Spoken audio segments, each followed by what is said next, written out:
You guys say a boot. Boot. Apparently we say a boot, but I don't know anybody that says a boot. We say about. We say about, but you say about. Sorry. Sorry. We say sorry. Sorry. We say sorry. I'm sorry. Oh, sorry. Like SARRY. Yeah.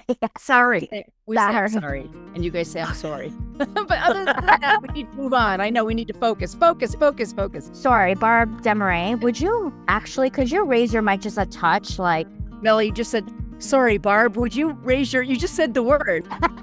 Sorry. Yeah. Speaking of sorry. Yeah. Well, this is one thing that does make us Canadian too, Barb, is that we say sorry about it. We say sorry all the time. You are listening to What's Next? Conversations with Boomers, and I'm Barb Demaray, your host. So several months back, Tim Wade and I, and for regular listeners, of course, you know Tim, he's our resident relationship coach. And recently we had Tim and his ex-wife on, Barb.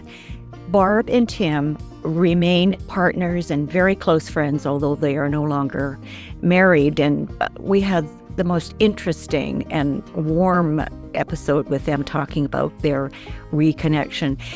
Anyway, Tim and I did an episode on the changing role of men. And we thought, as an extension of that, it would be a fun conversation to talk about the changing role of women. And so we thought, who better to come on than Barb Wade? Because Barb herself is a coach, and I'm going to get her to explain exactly what she does. So she, in our opinion, would be the best person to have this conversation with. So Barb, welcome back. Excellent. Thank you. Happy to be here. I am so happy that you're here. And as I mentioned before, any friend of Tim's is a friend of ours. Anyway, I'm going to first of all ask you, Barb, to explain what you do for the listeners, and then we'll dive into this conversation. Sure. Well, I'm an executive coach and speaker. I've been doing that for 25 years. In particular, I work with high-performing, ambitious, high-achieving women. So most of my clients are executive women or women who own and run businesses and are dealing with, furthering their careers, being more effective, but having enough balance to not lose their sanity in the process and make sure that they're living aligned with their values and not burning out. So the subject matter goes a lot of different directions depending on where I'm speaking and what's happening in a one-on-one private session. But it's really executive coaching for career as well as personal life goals for those who spin a lot of plates and maybe sometimes feel a little bit wiped out and not quite sure they're on the right track. You must be in demand, because I'm sure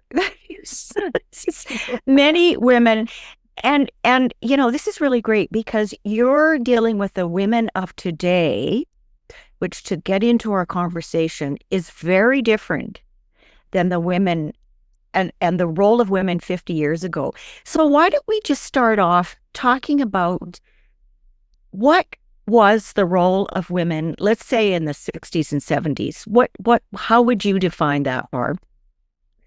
Well, 70s, I think, started to change. But if we're looking more at 50s and 60s, I think that is the time period where women were more the supporters of their husband, and their husband being the provider and the breadwinner, and women were more the homemakers. And then there, of course, became a lack of fulfillment and as well a lack of autonomy in that role, which is where we started seeing the 70s pick up with, women's liberation movement, right? And women wanting to come out from kind of under the umbrella of being like secondary to their spouse and wanting their own careers and wanting their own identities outside of mother and homemaker. And that already goes back to the 70s, which is crazy because that's already 50 years if you think about it, I know. What do you think precisely kind of launched that movement? What factors were in place that moved us in that different direction? Well, I'd be curious in your opinion as well, right? Because, we both lived it. I was a little bit young to have my finger on the pulse of what was driving that at the time. But, when I hear about how women couldn't have a credit card in their name without their husband, signing for it, there was societal agreement about, what made a successful wife. And people started to get very depressed, right? People started to, turn it to, mother's little helper drugs in the 60s, to get over the depression of feeling confined, constrained, stuck at home. They had more creative interests. They had more intellectual interests that weren't being nurtured. And I think we saw, enough dis-ease, displeasure, and frustration that it just became like a little bit of a cacophony eventually of people talking to each other and saying, "Oh, you feel the same way?" I thought all these other women were fulfilled being mom and, having the martini in hand when dad walks in the door at the end of the day. And I didn't realize I'm not alone. Here's martini. Here's your newspaper. And dinner will be ready in 5 minutes. It's all set up for you. Right. Yeah. Yeah. And it makes me curious. Suddenly, women had permission to express those frustrations, and I think, okay, what was it exactly? Because that's, I was born in 1953, so I can remember well the 70s. What is okay? We had the birth control pill suddenly, which certainly, when I was growing up, there was no such thing. How much do you think that changed things? I mean, some people will say that was huge. That was where the big shift started. Well, that was huge, and that was right in the middle of the 70s, as was Roe v. Wade, right? Yeah. So women's right to choose at the time, women's right to terminate pregnancies and women's rights to not get pregnant in the first place. I think that is one of the main examples of something that was given or approved of for women, solely for women, versus something that women were granted, that men had been granted first, and then women got grandfathered in. So a lot of the things that we have now, men got a particular permission, and then women eventually got grandfathered in. But that being a really big era for something that was for women and about women did all of a sudden almost define women as a very separate gender, that had the right to their own path. And it kind of put us on the map insofar as your voice matters and we're listening to you. And, everybody knows about that court case, and, here it surfaced again since Trump. It's just interesting to me how, in my lifetime, there's just no comparison to the way I grew up. My mom stayed home, as did virtually all my friends' mothers. This was, your mom was always home when you came home from school. Moms didn't go to university. Yet, when we left high school, that suddenly changed. Most people went on to university or went on to further education. And so they were voicing, I want, as you just said, I want more. I want a career. Although, I'm very sensitive about the role of a wife and mother, or especially mother, being downplayed as though it's not important. And in my opinion, there is no more important function, more important role than being a mother, to raise people to be responsible, fulfilled members of society. Well, we wanted both, right? We want the interesting career. We also want to be mothers. But now, so we saw the shift happening, and then things continued to change over time. More and more options opened, and more, there's just such a fluidity around everything. Women now are opting to not have children at all. I wanted to let you finish, but I was going to say there are quite a few women proactively choosing to be childless, child-free, at this stage. There are a lot of women that are the primary breadwinner now, more than ever before. If they are in a marriage or in a committed partnership, there are more women in the breadwinner role than we've ever had, in prior years. And there are many, many different options, and women just trying to figure it out. And there are some women who are moving back to wanting to really stay home with kids with permission and advocacy around that as well, versus this window of time where you were almost shamed to do that, right? I think you were just almost speaking to the idea that when women's rights and equal rights came out, there was at least a couple decades where you were expected to go get a career and be very successful in the world and also have your family if you wanted one. And I think now we're seeing some people say, by choice, I might want to take 15 years off between my kids being born and through at least junior high or middle school, and then go back to the work world when my kids are in high school. And as long as it's a proactive and empowered and authentic choice, it's fabulous too, right? So that's interesting that the pendulum is starting to swing back the opposite direction. And we'll never go back to the 60s. Right. But once a shift happens and norms start to change, then people start sort of analyzing them more. And is this what we really want? And is this right for our family? Is this right for me? And most of my close friends, we have daughters. You also have a daughter. Many of us have daughters who are into their mid to late 30s and are saying, no, I do not want children. If I do, I'm not ready right now. And that was unheard of certainly in the 60s. You had children in your 20s, and even 28 would be old. Well, now it's 38, 39, 40. Right. So, and mostly, and the only reason I say mostly, we're okay with it. There are certain cultures that are not. There are certain family values that don't approve of that and judge that to be wrong. But I think society as a whole is saying, you do what works for you. And you use the word authentic. You be your authentic self. And in terms of parenting, I think if you opt to have children, you want to present the best of who you are. Yeah, and it's unique for everybody because there certainly are still young people having children, right? But for example, definitely. Yeah, I had my children at 36 and 39 very, very purposefully for a couple reasons. Number one, I really did want to achieve more in career, and I wanted to have more of my own identity and my own contribution kind of well underway before bringing children into the mix. Secondarily, I wanted to be a lot more emotionally healthy. I wanted to be more psychologically healthy. I wanted to heal my own issues and traumas and not pass down that kind of stuff to my children. So, had I had children in my 20s when I wasn't as self-aware and I hadn't done anywhere near as much personal growth work, not that I haven't made mistakes with my children, because we all do, but I certainly would have been a lot less conscious as a parent. I would have probably passed down a lot of my own limiting beliefs or, dysfunctional reactions, that I tried as best I could to be as, I don't know if I want to say as evolved as I could be, or as aware, or as able to choose to respond versus react, or what would it be to be affirming to children and to study like parenting, best practices and conscious parenting before I had them, which is why I had them late on purpose for those two reasons. So my career was established, but I also felt, me personally, I will be a better mother at 36 to 40 than I will at 23 to 28, for example, so that was how I looked at it.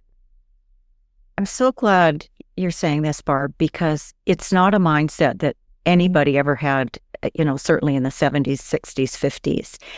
And we are so much more aware of these kinds of things. And I think, that's a responsible mindset. And to be so conscious of that until you bring a child into the world, children into the world, because so many people don't even consider that at all. Am I emotionally ready? Have I evolved? Am I comfortable in my own skin?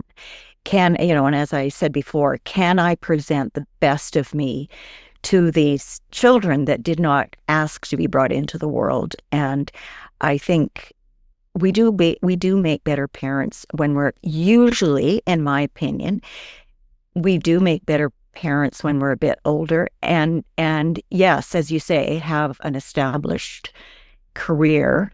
Although, I mean, this is a difficult situation because women are doing such. I mean, women are now, another thing that's changed for women is that all careers are open to them. Careers that normally only would be held by men. Now, like lawyers and doctors, I think it's probably about 50-50 now or somewhere around there. So you pay, for one thing, an enormous amount of money to get into university to train to do these things. Right. And take years to pay off student loans. So you're not going to, I'm going to go out and have a baby and take 15 years off. That doesn't fit. So what is the solution for women right now that are in that position? Well, what's the problem you're pointing to in asking what is? Well, the problem is okay. So you're 38 and you've gone through university, or say 35. You've gone through university. You're now a professional woman who, as I say, who has spent thousands on their education and put in many years. You also want a baby. And if you're the sort of woman that, as you referred to just recently, just a few minutes ago, I'd like to stay home and be with my child till they're at least a teenager. Okay, what happens to this career? Well, so obviously some people don't take a full black and white demarcation of 15 years. Some people take a maternity leave for a few months, come back to working part-time, have a second child, take another maternity leave for a while, come back to working part-time.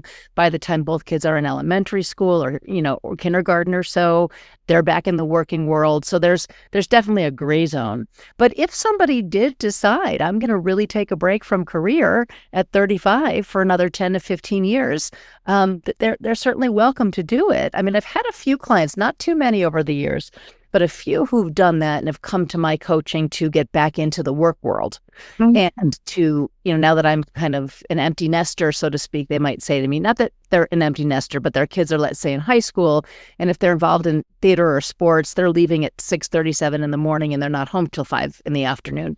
So I've had some of these women say, I'd like to kind of go back into the career world, but I've got a 15-year gap and I'm not at the, on the cutting edge of the career I left. And how do I rebuild? But that's a little bit more rare. I haven't seen people make such a black and white choice, at least in my own interactions, as people who found a way to juggle both, have children, work, work between the hours of here and here, maybe bring in some part-time childcare, maybe utilize some part-time daycare. Some have utilized the father, the parent, the other parent, to be a primary caretaker while they've continued to work. So I think I'm seeing a whole bunch of different paradigms that are pretty varied in the different people that I've come across and that I work with, as well as clients. I found the same when I was working with parents, and lots of times, of course, they would come to me because they were having problems with their kids, and I always want to look at the whole picture, their work situation, their marital situation, or their relationship status. What does a whole day look like? What can we shift, and what's causing this stress? But how do you find that women sort of manage all these different roles, and what's the most effective? I mean, I suppose it's all over the map how they handle it. It's challenging enough that my entire career is built around that challenge, right? I mean, I'm a speaker and I'm a coach 25 years now, and I do work with men clients. I have some men clients, but I primarily speak on, and the major body of my clientele are high-achieving women saying, I'm struggling to juggle it all. I feel like I'm, partially available at work because my mind is at home and on the kids. When I'm at home with the kids, I'm constantly thinking about email, checking my phone, making business calls with a toddler on my hip. I'm struggling to be present in either area. And then at the end of the day, there's no time for me. There's no self-care for me. By the time I get the kids to bed after a long day of work and relieve the nanny or cook dinner or get then I collapse exhausted into bed and start again the next day. And where's my joy? Where's, what's going to fuel my gas tank? And so they're really the have it all message without a roadmap to do so has led to a lot of burnt out, well-meaning women who feel disillusioned or who feel, I've checked all the boxes. I've got the great career. I'm a C-suite executive or a VP here, or I own a business and I've got 7 employees in my little artisan business. And I've got 2 kids in the house and the spouse, and I'm burnt out, exhausted, and expected I'd be a lot happier. Not that I'm not happy. Like, people come to me and go, not that I'm not happy. I obviously realize I have a lot to be grateful for. But God, it's a grind, and I'm so tired, and I'm so, chasing after my to-do list or my roles or my responsibilities that I'm always wiped out. And that is the work I end up doing with people. And it's always about slowing down, coming back to what are your, deepest values and priorities. How are those values and priorities being achieved? Is it possible that in the workplace you're coming from fear or imposter syndrome or people pleasing or wanting to be liked or wanting to prove yourself so that you're not leaving at a reasonable hour, not setting appropriate boundaries around weekend and evening time? Maybe even in your own head, you're not setting appropriate boundaries around weekend and evening time, again, out of fear of imposter syndrome or not enoughness or self-doubt. How do we pull back and put different sections of your life into their containers so they don't spill? Where do we delegate? And a lot of people are falling prey to very irrational guilt. Like, to be a good mother, I need to do this, and to be a good employee, I need to do this. And so we have to, break apart a lot of those assumptions and belief systems too, because I've had a career and 2 children, and, I buy a store-bought cake for the birthday party, and the store-bought cake is fine. And the birthday parties have been fabulous. And I only use that as an example because I moved to a town in Colorado when the kids were little, where all the moms would bake homemade cakes for the birthdays. And I was like, wow, I came out of LA. I mean, my children were both born in Los Angeles, and all my peers were high-achieving working women. And I moved to this town in Colorado, this college town, which is lovely. And it's a mixture of working women and stay-at-home women. And at first I was seeing they were all baking all the cakes. And I finally, with my own coach, had to break beliefs I had about, a store-bought cake is not a failure. I'll buy a cake at the store and I'll put on a great party. And that's, and so becoming okay with, where we're going to push and where we're going to pull and what the real values are. My kids cared that I was present for a party and invited all the right kids and created a fun environment and experience, not who baked the cake. It's a silly example, but. No, it's a good example. How much do you think right now social media has impacted this? When you talk about birthday parties, the first thing I thought of is, everybody's got to have a designer birthday party. It's got to look good on Instagram.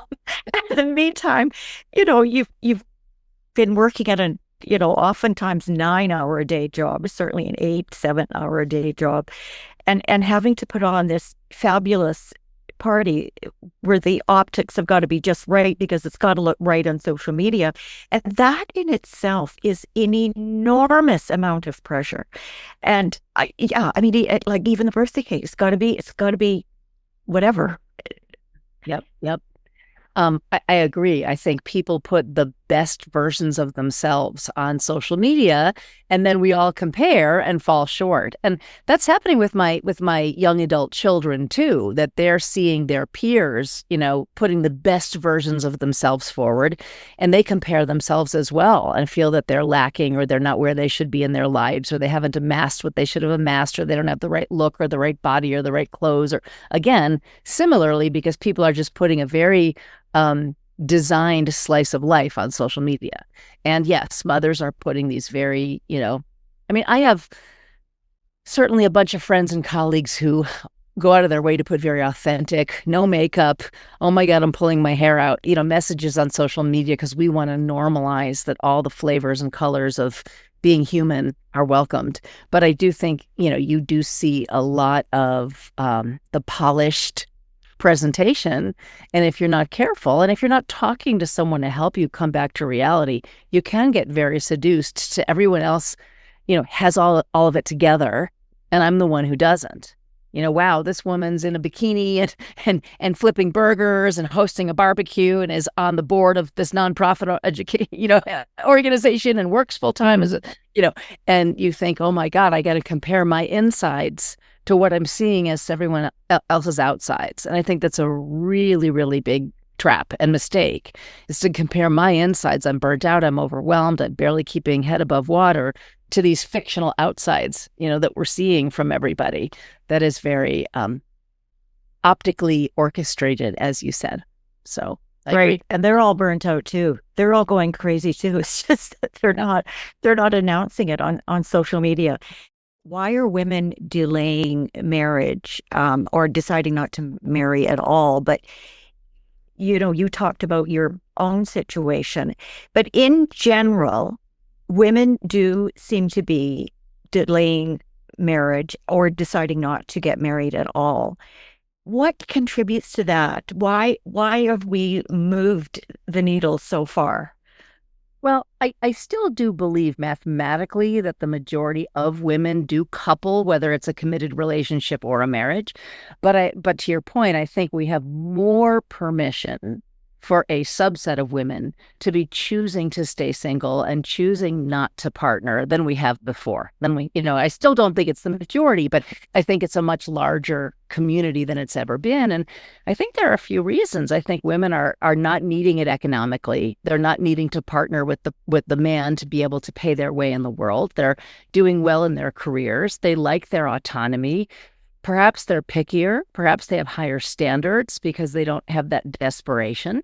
And they're maybe finding ways to feel more fulfilled that are met by their own hand in the world, where they're not necessarily feeling they need that partnership to feel so fulfilled. So they're choosier, and they don't feel that lack. In the same way as years back, it used to be, oh, she's 40 and she's not married. What's the story? You know what I mean? There used to be the gossip of the woman's 40 and not married. You know what I mean? And now, I have many clients who are in 40s and even 50s and not married, and have chosen. And never have been married? I've got some that have been married, and I've got some that have been married once and divorced and are saying right now, I would not remarry.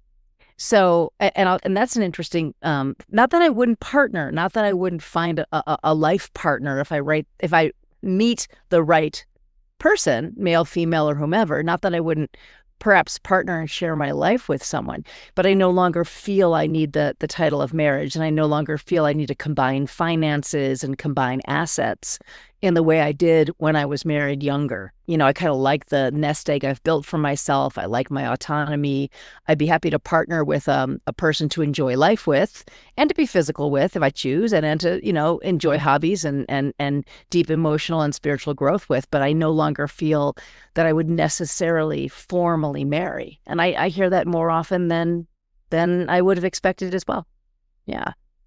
That's really interesting to me, because society has now given women permission to remain single, as if they so choose, as you say, to marry or not to marry. Have you heard of, or do you follow, Erica Komisar? So she is a psychoanalyst, a clinical social worker, parenting expert, and author. And I'm not sure of her exact age, but I'm guessing she's in her late 50s, early 60s, maybe. She has very strong feelings on the role of the family unit and what a strong, healthy family, how that contributes to the health and well-being of children. And she's challenged and troubled by what she calls as the unstructuring of the family and what that has done. So, in fact, she's dead against daycare, which, of course, she's got a lot of flack around it, because most people that use daycare have no choice. They don't have parents to look after their kids. They don't. So she's quite controversial right now. She also said that it was in the 60s when this started, what she called is the me movement. So, and maybe, well, actually Roe versus Wade was in the 70s, but what she said was suddenly it was all about me. I want what I want. Me, me, me. I don't care what you want. I'm going to do what I want to do and forget about anybody else. So she feels that women, we're wanting everything and we're not as willing to compromise and give in the same way that the traditional role of a woman, and not that she's saying that we have to go back to that, but she sees some cracks in what the norms are right now, which is basically all over the place. There isn't, everything's changed. So how would you respond to that? Well, it's tricky. I'm very much a proponent of a non-traditional family, right? So in my own personal life, I have family members and very close loved ones who are LGBTQ and are in alternative family structures. So you have to know that I fall very far on that side. And what I tend to believe is, it's the level of involvement of the people more so than the structure. I mean, I've seen traditional families with two parents and several kids where the parents are checked out and this one's using drugs and that one's, avoidant, and the kids are completely, neglected. And I've seen non-traditional families with very present, loving, reflective parents, with shared roles, really, really edifying and raising and supporting the children in autonomy and identity, where it's been a beautiful outcome. So I don't know if I'd place it on these external structures as much as, are we being mindful? Are we being conscious? Are we, healing the stuff that gets in the way of our relationships and our parenting, and taking that on very, very seriously, admitting when we're wrong, making amends even to our children, collaborating inside the household. I see that more as the marker of the successful family unit than I do maybe what the external structure is. I agree with you. What are the needs of children? They're to be loved, to be heard, to be supported, to be, to have their basic needs met. And that doesn't always have to occur in the traditional family unit. And as you say, what we call the traditional family being mother, father, 2.1 kids or whatever it is, often is a very unhealthy family. And not because it's traditional, just because of the way the personalities of the people involved. Anyway, that can be a whole other conversation, yeah. But it's just, interesting. It's an interesting perspective, and you listen and, am I comfortable with that? Am I not? What do I agree? Do I disagree? That women now, this is something that certainly was unheard of in when I was growing up, and even in my 20s, that women now are freezing their eggs so that it's easier for them to get pregnant. They want their young eggs, but they don't want to have children at that age. So that's another thing that's changed in terms of the role of women. I'm actually going to be proactive around my health and the health of my child. Is that something that you come across in your practice with women?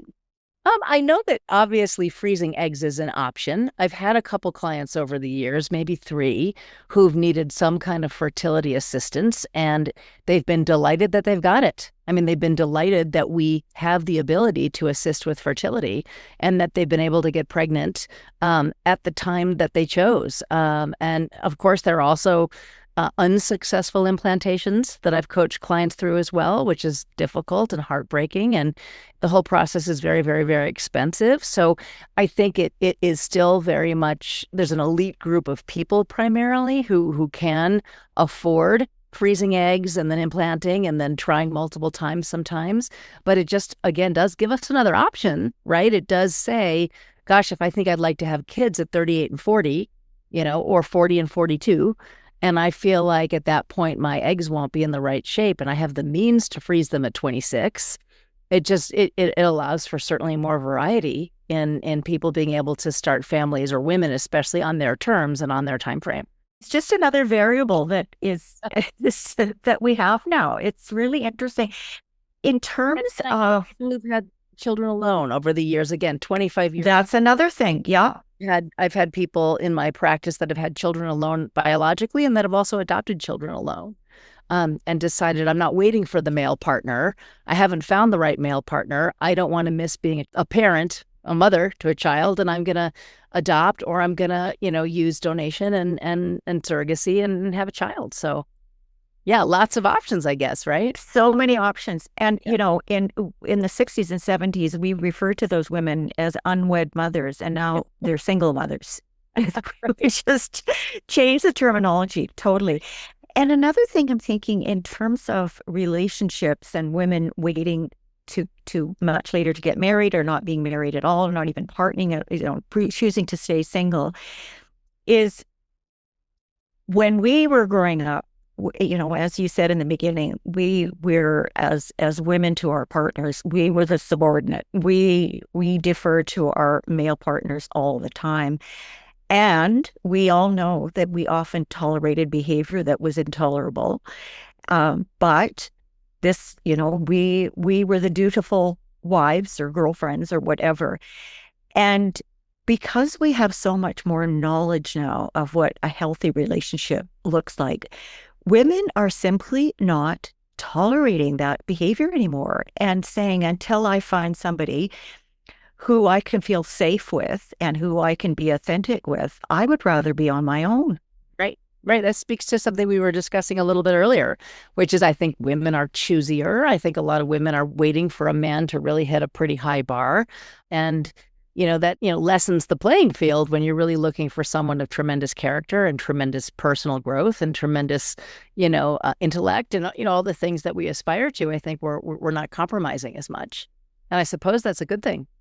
I guess it is. And I suppose, but I suppose there's people that will say, gosh, what are you looking for? You're looking for the perfect person, and there's no such thing as a perfect person. And certainly we're not perfect. And right.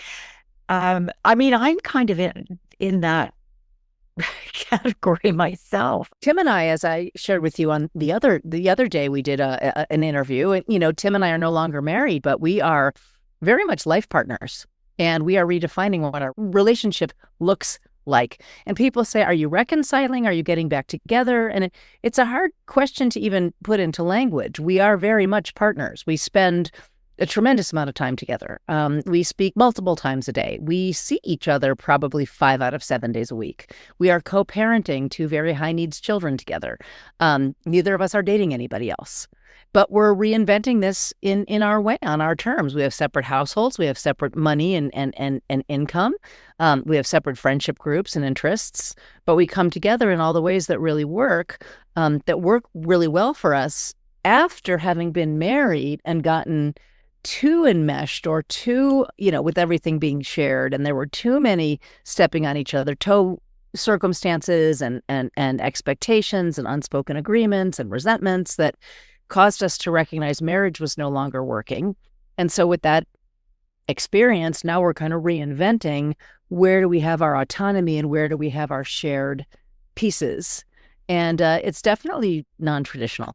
I think our children would say they've got a very intact family. Tim's over here all the time. He's got a room here. He's got keys to my house.